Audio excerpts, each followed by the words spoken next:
75 શબ્દ ઝડપ. Ready start. ફકરો.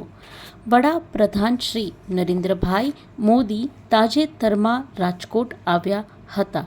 તેમણે રાજકોટ અને રાજકોટવાસીઓ માટે આદરનો ભાવ વ્યક્ત કર્યો હતો. પોતાના રાજકીય જીવનમાં રાજકોટ શહેરની ભૂમિકાને તેમણે વાગોળી હતી. તેમણે રાજકોટનું ઋણ ચૂકવતા ગુજરાતની પ્રથમ એમ્સ તેમજ ગુજરાતની સૌથી ઊંચી મેટર્નિટી એન્ડ ચાઇલ્ડ હોસ્પિટલની ભેટ આપી હતી.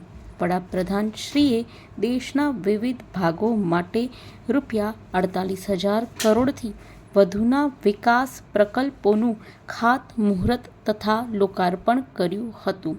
રાજકોટમાં એમ્સનું ઉદ્ઘાટન કર્યા બાદ વડાપ્રધાન શ્રી નરેન્દ્રભાઈ મોદીએ જૂના એરપોર્ટથી રેસકોર્સ ખાતેના સભાસ્થળ સુધી યોજાયેલા રોડ શોમાં લોકોનું અભિવાદન ઝીલ્યું હતું. ફકરો. આ પ્રસંગે વડાપ્રધાન શ્રી નરેન્દ્રભાઈ મોદીએ જણાવ્યું હતું કે અત્યાર સુધી રાજધાની દિલ્હીમાં જ યોજાતા આ પ્રકારના વિકાસના કાર્યક્રમને રાજધાની ઉપરાંત દેશના અન્ય રાજ્યોમાં પણ પહોંચાડ્યા છે, જેનો સાક્ષી આજનો કાર્યક્રમ છે. સવારે દ્વારકાના દરિયામાં ડૂબકી મારીને પૌરાણિક દ્વારકાના દર્શન, તેના અવશેષોના સ્પર્શ તથા પૂજનના મળેલા અવસરને વડાપ્રધાન શ્રી નરેન્દ્રભાઈ મોદીએ પોતાનું સૌભાગ્ય ગણાવ્યું હતું.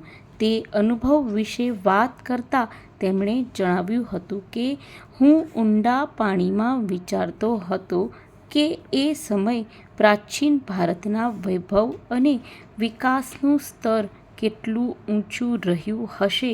સમુદ્રમાંથી બહાર નીકળ્યા પછી ભગવાન શ્રી કૃષ્ણના દર્શન કરીને દ્વારકાની પ્રેરણા અહીં સાથે લઈને આવ્યો છું, જેનાથી વિકાસ અને વિરાસતના મારા સંકલ્પને નવી તાકાત અને ઉર્જા મળી છે.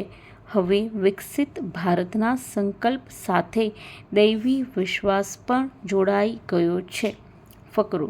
રાજકોટની ભૂમિથી રૂ48,000 કરોડના વિકાસ પ્રોજેક્ટ્સ દેશને મળ્યા છે.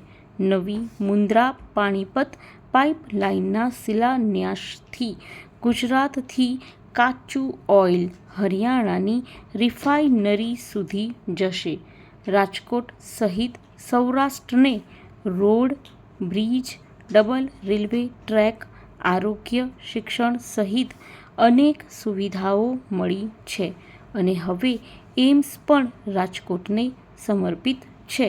માત્ર રાજકોટ કે ગુજરાત જ નહીં પણ સમગ્ર દેશવાસીઓ માટે આજનો દિવસ ઐતિહાસિક હોવાનો ઉલ્લેખ કરતા વડાપ્રધાનશ્રીએ જણાવ્યું હતું કે વિશ્વની 5મી મોટી અર્થવ્યવસ્થાના આરોગ્ય ક્ષેત્રનું માળખું કેવું હોય તેની ઝલક રાજકોટમાં જોવા મળી રહી છે. ફકરો. દેશમાં 50 વર્ષ સુધી માત્ર એક એમ્સ હતી અને 7 દાયકા સુધીમાં માત્ર 7 એમ્સને મંજૂરી અપાઈ હતી. સ્ટોપ.